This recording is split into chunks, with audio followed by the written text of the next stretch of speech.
একটা সময় তো মেরুদণ্ড ভেঙেছিল, এবার কি ভাঙে সেটা আমরা নিশ্চয়তা দিতে পারি না। পালানোর জায়গা তো একটা আছে ইন্ডিয়া, আরেকটা হলো আগে ছিল লন্ডন। তো লন্ডন মনে হয় এবার পারবে না আর, তারা তারেক জিয়ার এই পছন্দ করে না, অর্থাৎ উনি তো চালাচ্ছে হাওয়া ভবনের সিন্ডিকেট নিয়ে, ঘর থেকে নিয়ে এসে তাদেরকে লাল কার্ড দেখাবে।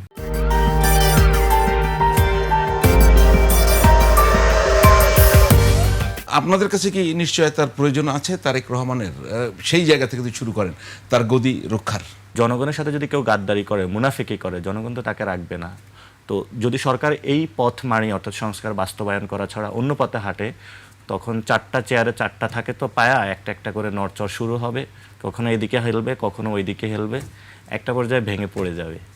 কোন দিকে হাঁটছে সরকার, কি মনে হয় এখন পর্যন্ত? সেটা হলো একটা সময় তো মেরুদণ্ড ভেঙেছিল, এবার কি ভাঙে সেটা আমরা নিশ্চয়তা দিতে পারি না। ওই সময় হলো ডিজিএফআই করেছিল বা অন্যান্য গোয়েন্দা সংস্থা, এবার হয়তো জনগণ করবে।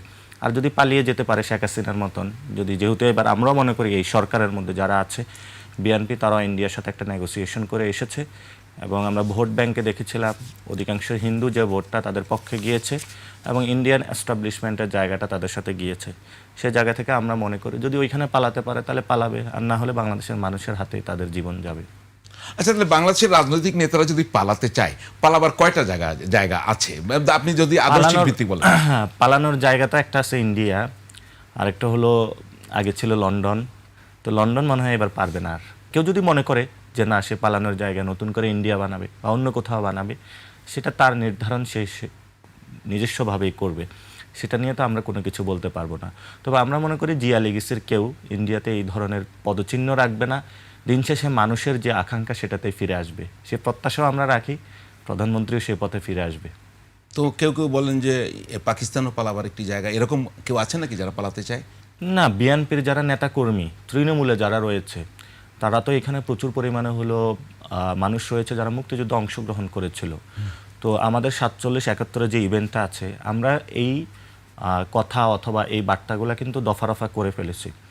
এখন আমাদের হলো উন্নয়ন প্রয়োজন, পেটে ভাত প্রয়োজন, এদিকে হলো আমরা এগোচ্ছি, এবং আমাদের হলো ইনস্টিটিউশনগুলো পরিবর্তন প্রয়োজন।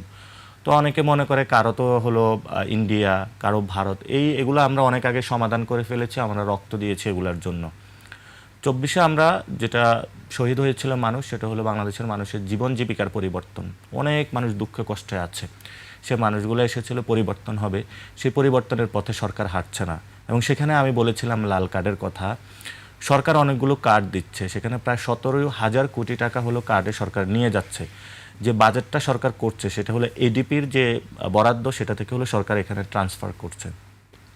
তো যারা ইকোনমিস্ট তারা তো বুঝবে, এডিপির থেকে যদি অন্য জায়গায় সরানো হয় তাহলে তো আমাদের অনেক জায়গায় উন্নয়ন জায়গাটা বাধাগ্রস্ত হবে। সাথে সাথে মোদী সরকার কিন্তু আধার কার্ড থেকে শুরু করে মমতা সরকারও কাজ করেছিল। তো পশ্চিমবঙ্গের সরকারের এই কার্ডগুলো কিন্তু পরিশেষে কাজে লাগায়নি। আমাদের সোশ্যাল সেফটি নেটসের অনেকগুলো এখনও প্রজেক্ট চলমান আছে, সেটা সরকার কম্বাইন করে কার্ডের মাধ্যমে নিয়ে যাচ্ছে। তো আমরা সেখানে দুইটা প্রশ্ন তুলেছিলাম। একটা হলো এই কার্ডগুলো কি বিএনপির যারা দলীয় যেভাবে হলো ব্যাংকে হলো একজন কি যেন ঋণ খেলাপিকে নিয়োগ দিয়েছে, তারপরে হলো ভার্সিটিতে হলো লাগারা লাগা ধান লাগা বিসিরিয়ে নিয়োগ দিয়েছে, এই ধরনের মানুষদের কাছে কার্ড যাবে নাকি আসলে প্রান্তিক লেভেলের যারা আসলে অসহায় তাদের কাছে যাবে, সে প্রশ্নটা করেছিলাম।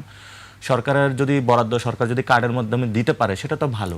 তো আমি বলেছিল সরকার যদি কার্ডে মানুষের কাছে টাকা না যায়, শুধু মানুষের বিএনপির লোকদের কাছে যায় বা দলীয় লোকদের কাছে যায়, গুন্ডা বাটপাটদের কাছে যায়, চাঁদাবাজদের কাছে যায়, তখন তো মানুষ এখানে হলো লাল কার্ডে হলো ঘর থেকে নিয়ে এসে তাদেরকে লাল কার্ড দেখাবে। দেখেছেন অসংখ্য মানুষ 24-এ রক্ত দিয়েছিল, এবং এই রেড কার্ডের মধ্যে বিএনপির অনেক লোকজন রক্ত দিবে, কারণ তারা তারেক জিয়ার এই পছন্দ করে না, অর্থাৎ উনি তো চালাচ্ছে হাওয়া ভবনের সিন্ডিকেট নিয়ে।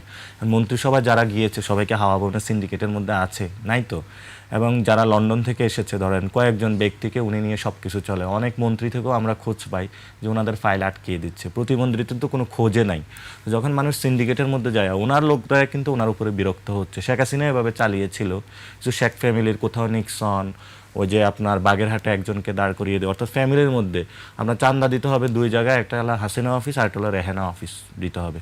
এখনও ওই ব্যবস্থাটায় জারি আছে, একটা অফিসে যাচ্ছে এবং কয়েকটা মানুষ হলে এগুলো পাচ্ছে। সরকারের ভিতর যারা তারাই তো বেশি ফুসে উঠবে, কারণ এই মানুষগুলো গুলিতে বিদ্ধ হয়েছিল, এই মানুষগুলো জেল খেটেছিল। বিএনপির অনেক লোক আমাদের সাথে যোগাযোগ করে, জেল খাটলাম আমি, মামলা খাইলাম আমি, আর বিদেশ থেকে কিছু লোক আইসা হলো সব কিছুর হলো ক্রিম ভোগ করতেছে। তো ওনারা কে বসে বসে আঙ্গুল চুষবে নাকি ওনারাও রেড কার্ড দেখাবে?